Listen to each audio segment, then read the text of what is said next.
Okay. I want to ask about the creed. So, what is it like? What determines what is in the creed? How do things get added to the creed? Like, why are certain articles of faith in the creed versus not in the creed, even though we still hold certain items not in the creed to be like dogmatically taught? Why is the creed so limited in scope? What does it take? The earliest formation of the creed was based on baptismal creed. So no. what Okay. what a catechumen would have to memorize and then would actually say as far as a profession at their baptism. There were different versions of it around there going on in the early church, but the First Council of Nicaea, of course, which gives us a universal creed, arguably drew off of the Roman baptismal creed and maybe some others as well, arguably. I mean, I know there's a debate here on what's the actual source, but some argue that that's the case. It definitely came from baptismal creeds, but whether or not it was Rome's version specifically is debatable. Well, Nicaea presents this creed to us, but it was a little different than the one that we have today. Constantinople actually modified it. And then, of course, we have slight modifications to it afterwards. So where it came from is, again, partly baptismal professions, partly stuff that councils have proposed to us. So that's how it was composed. What they chose to make it up was usually something that was addressing a problem at the time. That's what they would choose to put in the creed. So if there were people who were denying the deity of the Holy Spirit, they would choose to put something in the creed that would offset that would go against it. It doesn't mean that everything else is not important, because there's plenty of other things that are just as important, but they weren't being debated at that time. But things that were being debated, they would insert things into the creed to address those heresies and address those problems. That's why we find some things in the creed, and then other things that are equally as important not in the creed, because again, they were addressing particular problems at that time. That's probably also why it's so truncated. Wouldn't just normal councils address things that are being debated or contested at the time? I mean, I think there are some anathemas that are like, a bishop's right to, collect tithes, that's not, I mean, it wasn't important enough to be anathematized. It wasn't important enough to be put in the creed. Are you talking about at Nicaea or a local council? I don't remember which one that was. Because as far as at local councils, that's going to have a local application. As far as this was like one of the 22 ecumenical. Okay, so we're talking about disciplines on a universal scope. They're trying to address issues that were going on at the time. I'll give you a perfect example. Let me give you an example that jumps to my mind. Does the creed ever tell us that the people who are damned are going to suffer in hell for eternity? Does it ever say that? No.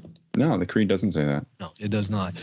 But would we not say that that's dogmatic? Would we not say that, okay, that's one of those things that you should question, but it's not in the creed, right?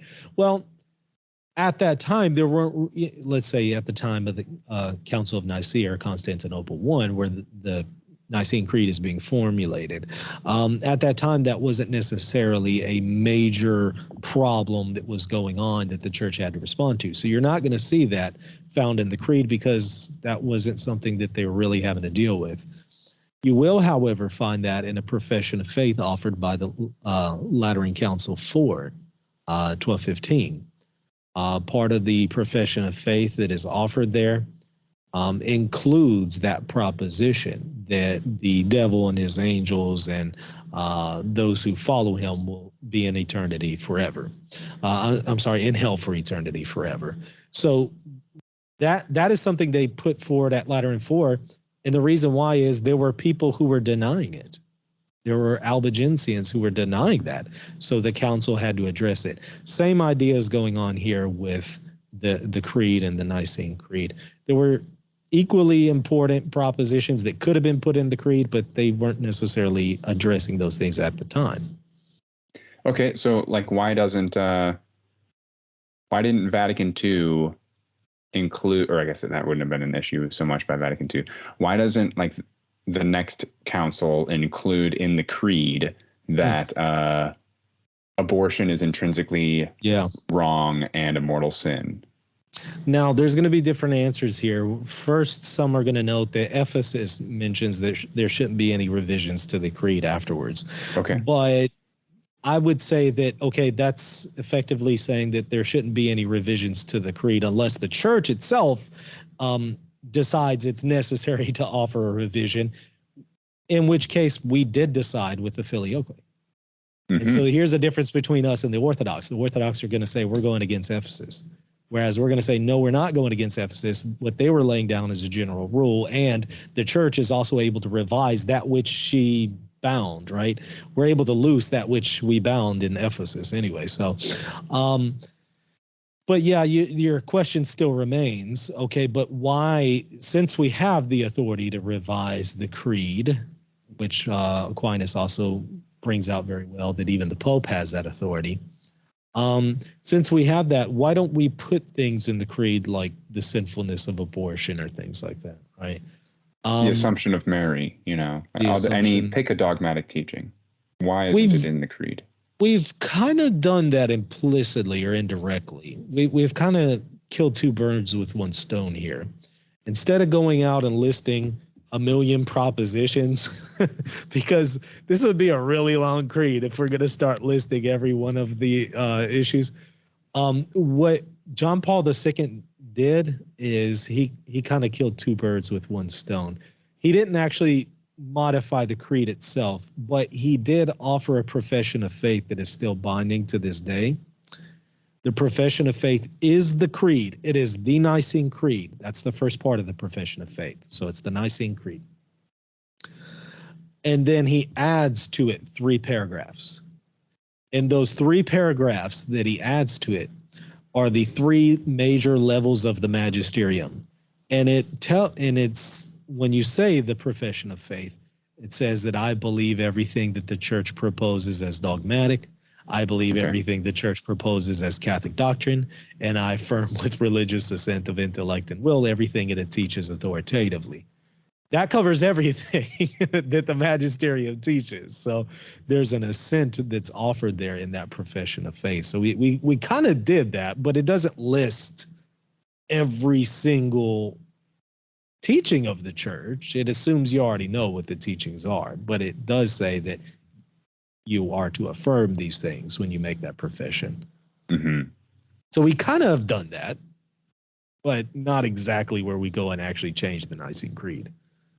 So is it just like a matter of practicality then? I think one of the reasons why we're not actually changing the Nicene Creed is that, look, when we added one word, the Filioque, that has caused a major problem with the Eastern churches. I think that it would be a horrible idea to aggravate that situation any further. In fact, the church has kind of gone the opposite direction and said that, Eastern Christians can drop the Filioque clause from the creed. Not a denial of the doctrine, but just practically as far as saying it, you could drop it. So we've kind of gone the opposite direction because we realize the implications that has with the Eastern churches, and we want to see unity, and we want to see the schism end. So that would be a horrible idea. But at the same time, we do want to affirm that, okay, well, we need to affirm everything that the church teaches. So what John Paul did is offers the Nicene Creed and then adds 3 paragraphs in a profession of faith.